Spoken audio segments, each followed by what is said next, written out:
Hi guys, welcome back to my channel. My name is Usha and welcome to another video. अस्सलामुअलैकुम, welcome back to my YouTube channel. कैसे हैं आप सब? उम्मीद है कि खैरियत से होंगे। तो जैसे कि आपको पता है कि मुहर्रम स्टार्ट हो चुके हैं और आजकल लोग न्याज के लिए, बांटने के लिए बहुत अच्छी अच्छी रेसिपीज़ ढूंढ रहे हैं। पुलाव की, चनों के चावल की, खीर की मुख्तलिफ रेसिपीज़।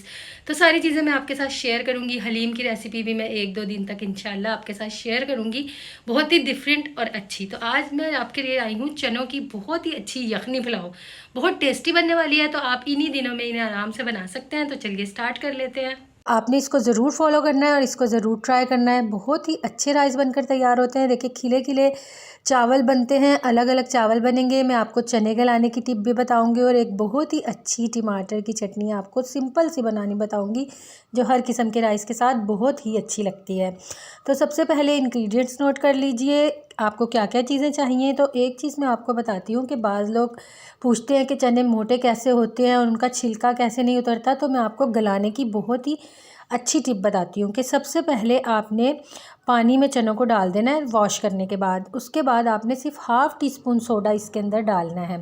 ज़्यादा सोडा नहीं डालना, क्योंकि उससे बहुत सॉफ्ट हो जाते हैं और टेस्ट में भी फ़र्क आ जाता है। थोड़ा सा सोडा डाल के आपने 3 से 4 घंटों के लिए इसे रख देना है। अगर ओवरनाइट रखना है तो भी कोई बात नहीं। फिर जब आपने चनों को बॉयल करने के लिए रखना है तो वो वाला पानी आपने डिस्कार्ड कर देना है, जिसमें आपने सोडा डाला था वो वाला पानी गिरा दीजिए और अब नए पानी में चनों को बॉयल करने रखिए। अच्छा, अगर आप इनको, ये देखिए मैंने बॉयल किया और मैंने सिंपल रख दिया था। ये देखें किस तरह कितने अच्छे चने गल के तैयार हुए हैं। मैंने कुकर नहीं लगाया और इसको 1 घंटे के लिए मैंने सिंपल पैन में डालकर रख दिया था, उसी पानी में बॉयल होते रहे। थोड़ा सा नमक डाला तो ये देखिए कितने अच्छे चने बॉयल हुए हैं। इनका छिलका भी नहीं उतर रहा और बहुत ही अच्छे चने बने हैं और गल भी चुके हैं अंदर तक। अब मैंने 2 प्याज लिए हैं, उन्हें बारीक स्लाइस कर लिया है। 2 टमाटर लिए हैं, उन्हें रफली चॉप कर लिया है। उसके बाद अपने पैन में मैंने 3 बड़े चम्मच ऑयल के डाले हैं, क्योंकि मैं 3 पाव के करीब राइस बना रही हूँ। ये देखिए यानी 750 ग्राम्स मैंने राइस लेने हैं, तो 3 बड़े चम्मच मैंने ऑयल के डाले हैं। उसके बाद इसमें सारे खड़े गरम मसाले डालेंगे। तेज़पत्ता डालेंगे, छोटी इलायची डालेंगे, बड़ी इलायची डालेंगे, 3-4 लौंगे डालेंगे, 1 दालचीनी का बड़ा टुकड़ा डालेंगे, बड़ी इलायची डालेंगे। ये सारी चीज़ें डाल के हमने थोड़ी देर के लिए इसे ऑयल में कड़कड़ाना है। इसको अच्छे हाथ से हिलाते रहिए। इसको ज़्यादा डार्क ब्राउन नहीं करना, लेकिन इतना ही करना है कि इसका अरोमा ऑयल के अंदर आ जाए सारे गरम मसालों का। उसके बाद इसमें प्याज ऐड करने हैं हमने। ये 2 बड़े लेकर मैंने बारीक बारीक इनको कट कर लिया था। इसके बाद आपने प्याज़ों को बिल्कुल चेक करते रहना है, इनको इवनली आपने ब्राउन करना है। जो लोग लाइट ब्राउन चावल पसंद करते हैं वो चावलों को ज़रा लाइट ब्राउन करें, और जो ज़रा डार्क करना चाहते हैं तो वो चावल प्याज़ों को थोड़ा सा डार्क ब्राउन कर लें। तो ये देखिए चलाते रहिए, इसको अच्छे से चलाते रहिए, इसको देखते जाइए, क्योंकि जैसे प्याज एकदम से ब्राउन हो जाएंगे तो आपने लहसुन अदरक अपने पास रखना है फ्रेश बिल्कुल 2 टेबलस्पून, और टमाटर रखने हैं हमने काट के अपने पास रख लेने हैं, और चने बॉयल करके रख लिए हैं। और अगर आपके पास चिकन स्टॉक हो, अगर वो इसके अंदर डाल लें तो क्या ही कहने, उससे बहुत ही अच्छा टेस्ट आ जाता है। अगर सिंपल आप ये चनों वाला पानी डाल दें तो उसमें भी कोई कबाहत नहीं है, दोनों चीज़ें इसके अंदर आप ऐड कर सकते हैं। तो ये देखिए अगर आपके पास चिकन की यखनी है तो वो भी रख लीजिए। अब प्याज ब्राउन हो चुके हैं, गोल्डन, लाइट गोल्डन हो चुके हैं। अब इसके अंदर थोड़ा सा पानी डाल के इसके प्रोसेस को स्टॉप कर दीजिए, ताकि इसके बाद आप इसमें लहसुन अदरक डालिए। लहसुन अदरक डालने के बाद ये देखिए 2 टेबलस्पून मैंने फ्रेश लहसुन अदरक का पेस्ट इसके अंदर डाला है। अब इसकी हमने अच्छे से भुनाई करनी है ताकि इसकी स्मेल ख़त्म हो जाए। साथ ही 2 बड़े टमाटर काट के मैंने इसके अंदर डाल दिए हैं। अब आपने इसकी इतनी भुनाई करनी है कि टमाटर सॉफ्ट हो जाए, लहसुन अदरक की स्मेल ख़त्म हो जाए। ये देखिए तो ये बहुत ही अच्छे राइस बनकर तैयार होते हैं। इसकी खुशबू इतनी अमेजिंग आ रही है ना इस टाइम, काश आप इस वक्त यहाँ मौजूद होते तो आप देखते कि कितनी अच्छी खुशबू चारों तरफ फैल गई है।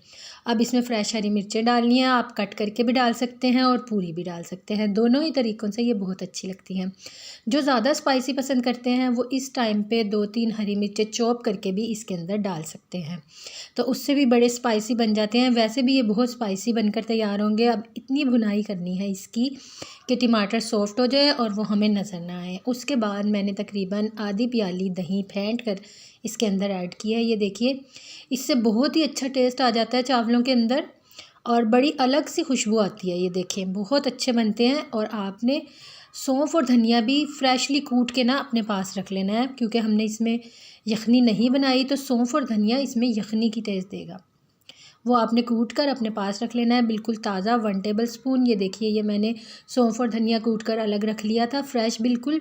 चिकन पाउडर डाला है 1 टीस्पून, और 1 टीस्पून ही मैंने कुटी हुई लाल मिर्चें डाली हैं। तीनों चीज़ें इस टाइम पर ऐड कर दीजिए और इसकी अच्छे से भुनाई कर लीजिए। अच्छा, 2 तरीक़ों से काम हो सकता है। बाज़ लोग इस वक्त भी इसमें चने डाल के उसकी भुनाई करते हैं, तो क्योंकि हमारे चने बिल्कुल कुक हो चुके हैं तो हम इस वक्त उसकी भुनाई नहीं करेंगे। तो मैं इसके अंदर पहले यखनी डालूँगी। मेरे पास चिकन स्टॉक पड़ा था, तो मैंने 3 गिलास चावल लिए थे, तो इसमें 6 की जगह, उसके डबल 6 गिलास होता है, तो 6 की जगह मैं 5 गिलास पानी यूज़ कर रही हूँ। तो अगर आपके पास पानी है तो पानी डालिए, चिकन स्टॉक है तो चिकन स्टॉक डाल लीजिए, और चने जिस पानी में हमने बॉयल किए थे वो भी थोड़ा सा पानी इसके अंदर ऐड कर दीजिए, जिससे बहुत ही अच्छा टेस्ट आता है। ये देखिए, आपने दोनों चीज़ें ऐड करनी है। मैंने 2 गिलास चनों का पानी डाला है और 3 गिलास मैंने इसमें चिकन स्टॉक डाले हैं। तो बहुत ही अच्छा टेस्ट आया था, बहुत ही अमेजिंग टेस्ट आया था। आप इंशाल्लाह ट्राई करेंगे तो आप भी यही कहेंगे। तो इस स्टेज पर आपने इसके अंदर नमक डालना है, और नमक आपने देख के डालना है, क्योंकि जिसमें हमने चने बॉयल किए थे उस पानी में भी नमक है। तो मैंने इसमें 2 टेबल स्पून नमक के डाले हैं। और चने आप देख लीजिए, जितने आपने यूज़ करने हैं, 1 पाव के करीब चने मैंने इसके अंदर डाले हैं, और 3 पाव मेरे चावल हैं।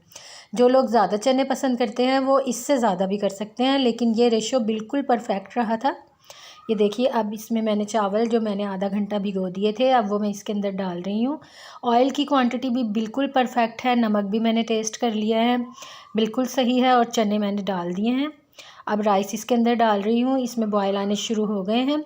अच्छा, चावलों को बिल्कुल खिला खिला पकाने की एक टिप ये होती है कि या आप लेमन जूस डाल दीजिए, जब चावलों में बॉयल आने लग जाए आधे नींबू का रस डाल दीजिए, वरना 1 टेबल स्पून आपने इसके अंदर सिरका डाल देना है, जिससे चावल बहुत ही अलग अलग, बिल्कुल भी टूटते नहीं और खिले हुए बन के तैयार होते हैं और लंबे लंबे बनते हैं। चावलों को अच्छा देर तक भिगोइए तो चावल लंबे लंबे बनकर तैयार होते हैं।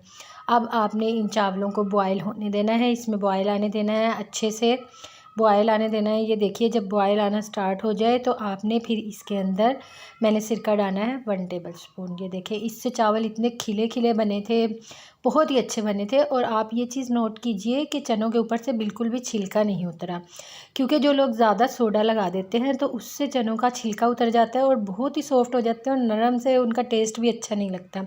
तो आपने चने उबालते वक्त भी यही स्टेप्स फॉलो करने हैं। तो ये देखिए, इतने में पानी ड्राई हो चुका है। तो इस स्टेज पर जब हल्का हल्का पानी रह जाए तो आपने इसको दम लगा देना है। बाज़ लोग तवे पर दम लगाते हैं, जैसे भी आप दम लगाते हैं उसी तरह इसको 5 से 10 मिनट के लिए राइस को दम लगा दीजिए। लास्ट में हमने इसके ऊपर डालना है yellow colour, yellow food colour मैंने थोड़ा सा डिज़ोल्व करके रख लिया था, जिससे ज़रा इसमें स्पेशल सी लुक आ जाएगी, क्योंकि स्पेशल मौका है और ख़ुशी का मौका है, तो इसलिए इसमें हम स्पेशल सी लुक लेकर आएंगे। कई लोग बांटने के लिए भी चनों के चावल बनाते हैं, तो इसलिए मैं ये स्पेशल रेसिपी आप लोगों के लिए लेकर आई हूँ। अब मैंने तकरीबन 5 से 10 मिनट के बाद इसका दम खोला, तो ये देखिए, माशाल्लाह सुभान अल्लाह, इतने शाइनिंग, माशाल्लाह बहुत ही अच्छे शाइनिंग और खिले खिले राइस बनके तैयार हुए हैं। चने भी बिल्कुल टूटे नहीं, ये देखिए, और बहुत ही स्पाइसी बनी है माशाल्लाह। और मैं अब इसको डिश आउट करने लगी हूँ। ये देखें, आप इसको देखकर ही आपको पता चल जाएगा कि बिल्कुल एक एक दाना बिल्कुल अलग अलग है। चने बिल्कुल खिले खिले बने हैं, मोटे भी हो गए हैं, फूल भी गए हैं। तो आपने सारे स्टेप्स को फॉलो करना है, वीडियो को कहीं से भी आपने स्किप नहीं करना। अच्छा, इसके साथ मैं आपको एक बहुत ही अच्छी सिंपल सी टमाटर की चटनी बनाना सिखा रही हूँ। उसके लिए आपको जो जो चाहिए वो देख लीजिए। मैंने 1 बड़े साइज़ का टमाटर लिया था, बहुत ही अच्छी चटनी बनती है। आधा मैंने प्याज लिया था, 2 जवे लहसुन के लिए थे, 1 लेमन जूस लिया था, 2 रेड चिल्ली ली थी और 4 हरी मिर्चें ली थी। ये देखिए, बहुत ही शानदार किस्म की चटनी बनती है। ये 2 मैंने लाल मिर्चें ली थी, 4 सब्ज़ मिर्चें ली थी। आप ये कम या ज़्यादा अपनी मर्ज़ी से कर सकते हैं। 1 बड़े साइज़ का टमाटर मैंने लिया था, ये देखिए, इसको रफली चॉप कर लिया था। और लहसुन के 2 जवे लिए थे, हाफ़ कट करके मैंने रखे। और प्याज मैंने आधा लिया था, रफली चॉप कर दिया था, ये देखिए। और लेमन जूस हम इसमें बाद में ऐड करेंगे। अब ग्राइंडर में डालने के बाद मैंने सिर्फ इसमें साल्ट ऐड किया। साल्ट आप अपने टेस्ट के मुताबिक ऐड कीजिएगा। ये देखें, इतनी अच्छी चटनी बनती है ना, यकीन करें कि हर किस्म के राइस के साथ ये बहुत ही अच्छी लगती है। थोड़ा सा पानी डालिए और इसको हमने ग्राइंड करना है, लेकिन हमने इसका पेस्ट नहीं बनाना, ये बात याद रखिएगा। इसमें हर चीज़ के चंक्स आने चाहिए। तो बहुत ही आला चटनी बनती है ये, आलू के चावल के साथ, हर चीज़ के साथ बड़ी मज़े की लगेगी। अब जब चटनी बन गई है तो इसके अंदर फ्रेश लेमन जूस आपने डालना है, जो इसमें इतनी खूबसूरत खुशबू आएगी ना आपको, आप यकीन करें कि इसके साथ आपको सैलड, रायते, किसी चीज़ की ज़रूरत नहीं पड़ेगी। ये इतनी अच्छी चटनी बनकर तैयार होती है। इसको आप दाल चावल के साथ, आलू के चावल के साथ, मटर के चावल के साथ, पुलाव के साथ, यानी जो भी राइस है उसको स्पाइसी करने के लिए उसका टेस्ट बढ़ा देगी। यकीन कीजिए, आप इस चटनी को ज़रूर ट्राई कीजिएगा, आप मुझे दुआएं देंगे। यकीन करें, बहुत अच्छी चटनी, ये हर चीज़ के चंक्स इसमें आने चाहिए जिससे बहुत अच्छी बनती है। तो अब आपने ऐसे नहीं जाना है, वीडियो को लाइक करके जाना है। इसकी फ़ाइनल लुक देखिए, माशाल्लाह माशाल्लाह, मेरे अल्लाह की शान। इसको मैंने सैलड और इसी चटनी के साथ सर्व किया है। दही, रायता, सलाद, आप सब चीज़ें रख के सर्व कर सकते हैं। तो देखें, खाने वाले खाकर खुश हो जाएंगे और आपसे रेसिपी ज़रूर पूछेंगे, और आपने ये रेसिपी ज़रूर ट्राई करनी है। फ़ीडबैक मेरे साथ शेयर करना है। जब आप बनाएंगे तभी आपको इस राइस के टेस्ट और खुशबू का पता चलेगा। तो आपको देखने में भी पता चल रहा होगा कि कितने अच्छे बनकर तैयार हुए हैं। तो गाइस, आज की वीडियो को इधर ही एंड करते हैं। उम्मीद करते हैं आपको आज की वीडियो अच्छी लगी होगी। जिस भी बहन को ये वीडियो अच्छी लगी हो इसे लाइक ज़रूर कीजिएगा, और जाते जाते बेल आइकन को प्रेस करके जाइएगा ताकि हर नई वीडियो का नोटिफिकेशन सबसे पहले आप तक पहुंचे। तो मिलती हूँ मैं आपको अपनी इसी तरह की एक और वीडियो में। तब तक के लिए टेक केयर, अल्लाह हाफिज़।